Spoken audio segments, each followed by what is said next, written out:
o Padre Pablo está tendo a coragem de me deixar fazer homilias. É ele que me está dando essa oportunidade de fazer essas homilias. Ele é muito corajoso. Então, nós ouvimos hoje no Evangelho a manifestação da fé de João Batista. João Batista vê Jesus aproximar-se dele e diz: eis o Cordeiro de Deus, que tira o pecado do mundo.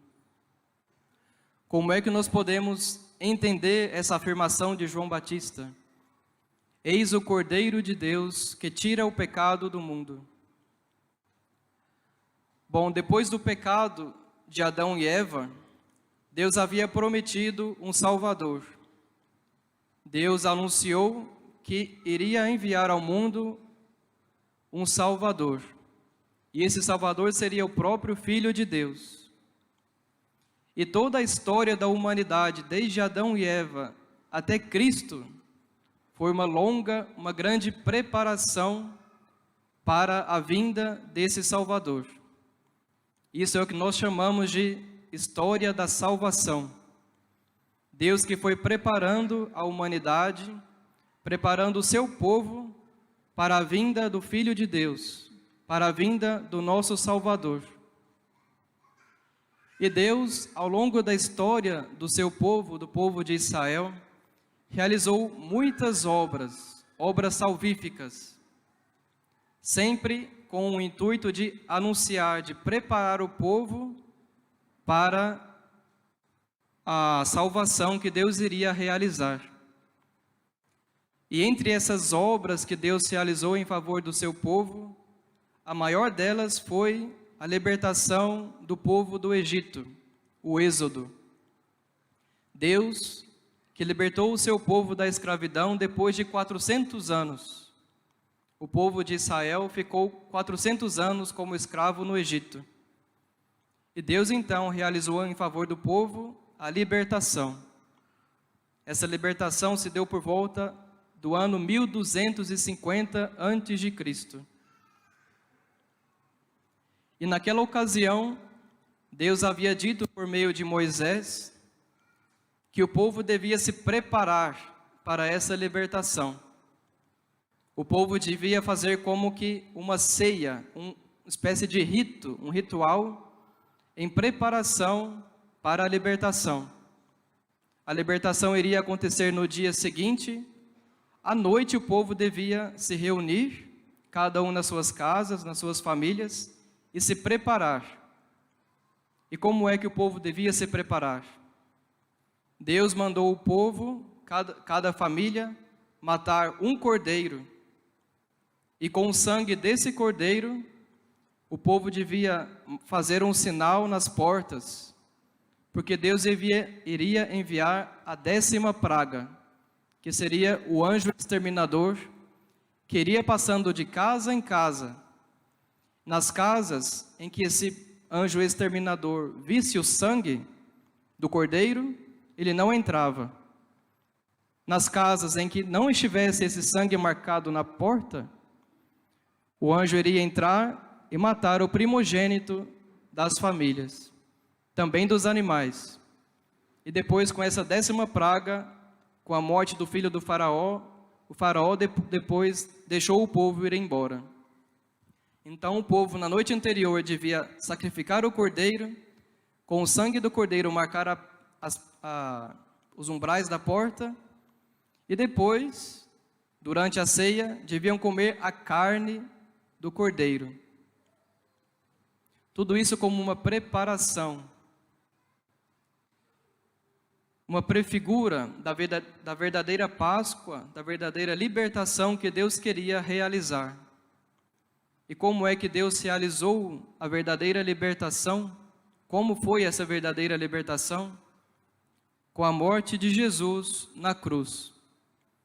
Todas essas preparações tinham em vista preparar o povo para Cristo, para a salvação que Ele iria realizar. Como nós lembramos, o que João Batista disse: eis o Cordeiro de Deus, o cordeiro. O que isso nos lembra? Do cordeiro pascal, lá do povo do Egito. E o interessante é que o povo anualmente devia celebrar essa festa, essa lembrança da sua libertação do Egito. E enquanto o povo de Israel, numa sexta-feira, estava imolando os cordeiros no templo de Jerusalém, no mesmo instante Jesus estava sendo crucificado, sendo imolado no Gólgota, querendo indicar que ele era o verdadeiro cordeiro. O sangue dele é que nos liberta da morte eterna. Jesus se revela assim como o verdadeiro cordeiro, que é imolado como o cordeiro era imolado, cujo sangue salva como o sangue do cordeiro salvou. E o que os judeus faziam ainda? O que é que Jesus diz na última ceia, quando estava ali reunido com seus apóstolos? Tomai e comei, isto é o meu corpo. Também Jesus agora, como novo cordeiro, dá também a sua carne como nosso alimento. E assim como os judeus celebravam a libertação do Egito com uma ceia pascal, com um ritual, também nós, na igreja, celebramos há 2000 anos a verdadeira libertação, a verdadeira Páscoa, também ao sacrifício na Santa Missa, a comunhão, comemos a carne de Cristo, e o sangue de Jesus que é derramado em cada Santa Missa nos lava, nos protege, nos livra da morte eterna. A Santa Missa é como um banquete sacrificial, como diz São João Paulo II. Um banquete que é precedido por um sacrifício. Primeiro vem o sacrifício do cordeiro, que é significado quando o padre diz: isto é o meu corpo entregue por vós, este é o meu sangue derramado por vós. Nesse momento, o mistério do sacrifício de Jesus se torna presente, atual. Depois do sacrifício vem o banquete, que é a comunhão, onde nós recebemos o corpo e o sangue de Cristo. Eis o Cordeiro de Deus. Em aramaico, que era a língua falada por Jesus, que provavelmente também foi a língua que João Batista utilizou para dizer a Jesus, o Cordeiro de Deus. Em aramaico a palavra talia, ou taliá, significa cordeiro, mas também significa servo. Cordeiro, nós vimos que a relação do cordeiro com o cordeiro pascal. E a palavra servo, o que é que isso nos lembra? Nós ouvimos na primeira leitura o profeta Isaías falando do servo de Deus, o servo que é luz das nações. Isso Isaías falou no capítulo 49. Um pouco mais adiante no livro de Isaías, no capítulo 53, Isaías começa a falar dos sofrimentos desse servo.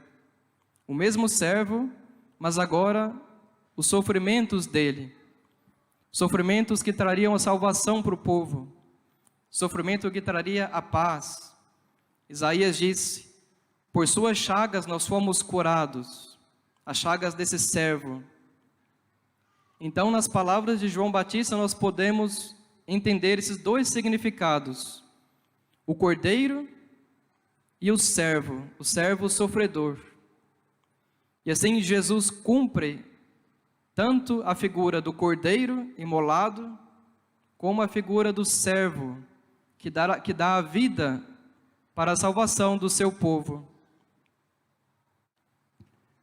Eis o Cordeiro de Deus que tira o pecado do mundo. Jesus, que é Deus feito homem, vem ao mundo para tirar o pecado do mundo. Esse é o objetivo da missão de Cristo, tirar o pecado do mundo. Jesus não veio para tirar a fome do mundo. Jesus não veio para acabar com a pobreza do mundo. Jesus veio para tirar o pecado do mundo, porque ele sabe, como Deus, que é o pecado a verdadeira raiz das grandes desgraças do nosso mundo. É o pecado que está na raiz das grandes desgraças da sociedade. E Jesus vem então cortar o mal pela raiz. Por exemplo, o mal do orgulho, o egoísmo, vanglória, avareza, a luxúria, a mentira, o ciúme, tudo isso é o que causa a desgraça no mundo. O pecado mortal, que prejudica tanto a pessoa que comete, como também toda a sociedade. Uma pessoa avarenta, egoísta, quanto mal não causa a si mesmo e à sociedade. Então Jesus vem tirar o pecado do mundo. E é também o pecado que Jesus quer tirar da nossa vida. Jesus quer salvar-nos, quer dar-nos a liberdade. E para isso, Jesus nos deu os sacramentos. O batismo nos cura do pecado original, corta o mal pela raiz, nos dá novamente acesso a Deus. A confissão nos cura do pecado mortal. Quando nós pecamos mortalmente, Deus nos dá a graça de sermos perdoados. O pecado é retirado pela confissão. Também na Santíssima Eucaristia, quando nós recebemos o corpo de Cristo, também Jesus nos cura dos nossos pecados. A Santíssima Eucaristia não perdoa o pecado mortal, isso é próprio da confissão. Mas a Eucaristia nos cura do pecado venial, cura as nossas paixões desregradas. Jesus então nos dá todos os meios para nós vencermos o pecado. Jesus sabe que nós somos livres. Ele nos dá os meios, coloca todos os meios à nossa disposição. Depois cabe a nós, a cada um de nós, buscarmos esses meios de vencer o pecado. Jesus é a nossa salvação. É o único que nos pode conceder a verdadeira felicidade. Eu penso que todos conhecem a vida de Santo Agostinho, jovem, adolescente, com seus 30 anos. Experimentou todos os prazeres da carne. Tinha um filho fora do casamento. Tinha uma vida desregrada. Era um homem sensual. E depois da sua conversão, ele diz que o único que lhe deu a verdadeira felicidade foi Deus.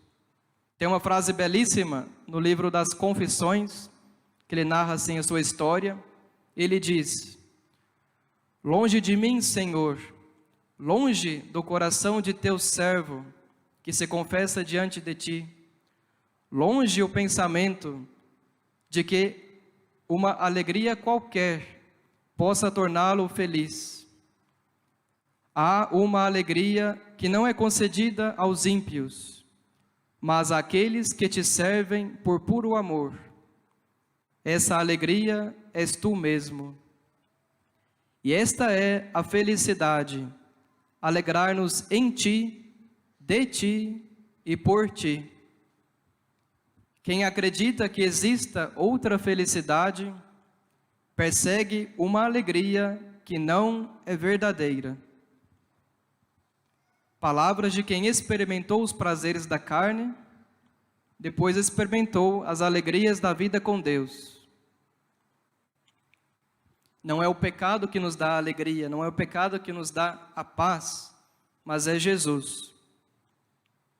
E qual assim deve ser nosso ideal, nossa meta na nossa vida, além de deixar o pecado de lado? É como diz o Salmo: com prazer, ó Senhor, eu faço a vossa vontade. Nosso ideal é cumprir com alegria a vontade de Deus. Cumprir com alegria, com prazer, os mandamentos de Deus. Essa é a nossa meta, aquilo que nos vai dar a verdadeira alegria. Esta é a vida virtuosa, a vida na santidade. Cumprir com alegria a vontade de Deus. Que Deus nos conceda então essa graça de cumprirmos sempre, diariamente, com alegria, a sua vontade, cumprindo os seus mandamentos. E assim vamos chegar à verdadeira alegria, à verdadeira felicidade. Amém.